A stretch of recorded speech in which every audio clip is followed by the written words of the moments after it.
Today, 5 more rules I follow when buying records. I know many of you can relate to these. Channel 33, RPM, yeah, 33, RPM, Channel 33, RPM, yeah, vinyl gear and more.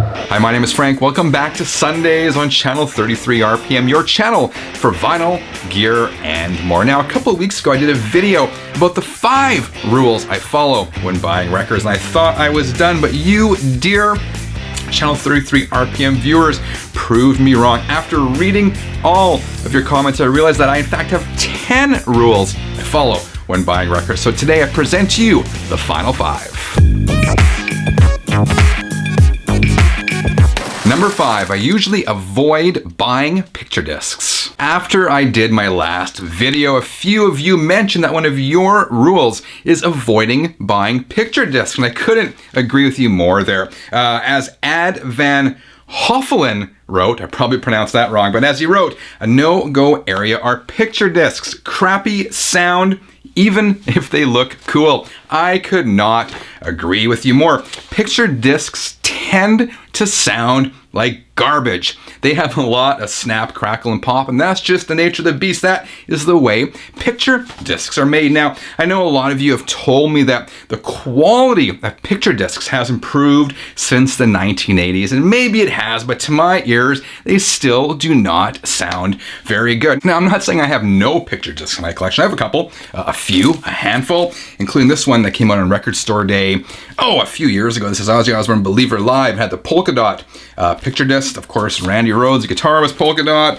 And here's another more recent example, Iron Maiden, somewhere back in time, the best of 1980 to 1989.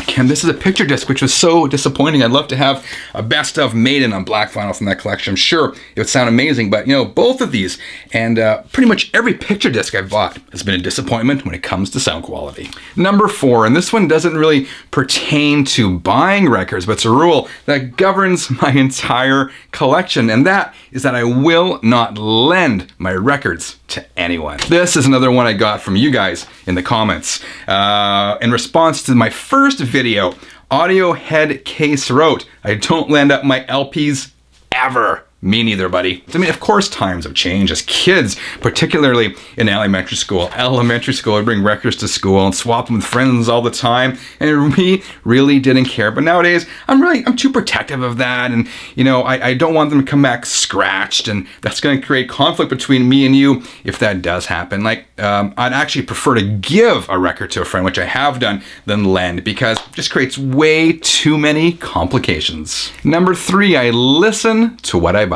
This one was mentioned by several viewers and is a rule that I generally follow. And I say generally because I have probably 15 to 20 records on those shelves, still sealed hard rock and heavy metal albums from the 80s that I bought from a collector who in turn had purchased them from a record store that was going out of business. And I had opened a few of them, and I realized that after being sealed for 3 decades, just the fact they were sealed was causing damage, and some of the gatefolds had adhered to themselves, some of the records were warped. So the rest of them, I'm going to keep sealed. I mean, I guess it is kind of cool. It's a conversation piece to have 30-year-old metal records still sealed. There's like Kiss and Ozzy, Priest, that sort of stuff. And I do have play copies of them. But other than that, I buy records to play them. I'm never going to buy a new release and not open it. That to me doesn't make sense.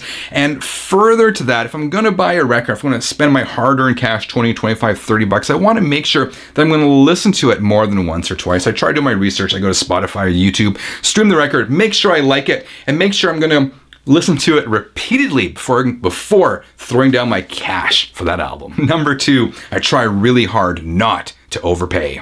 I'm a natural-born bargain hunter. What can I say? I don't want to overpay. I don't think any of us want to overpay, but I'm always scouring for deals. If I see a price on Amazon, I always search the web to make sure that I can't find a cheaper price anywhere else. This also extends to record fairs. If I see a record that I want at the record fair, I'll make a note of it and kind of look around to see if anyone else is selling it cheaper. Of course, there is a risk to this, and that is someone else will snap up the record while you were gone. So of course, you do have to use some common sense and know your prices. So if I do see a record for a good deal, I have to recognize that's a good deal and snap it up while I can. And number 1, this is important to remember. Record collecting is a hobby, try to keep it fun. Viewer John Ross reminded me of this one as he wrote in the comments, this is a hobby and it's supposed to be fun. If it's not fun, it's not worth doing. Amen to that, John. This is a very important rule. Sometimes we can really get wrapped up in our hobbies, and we have to remember this is not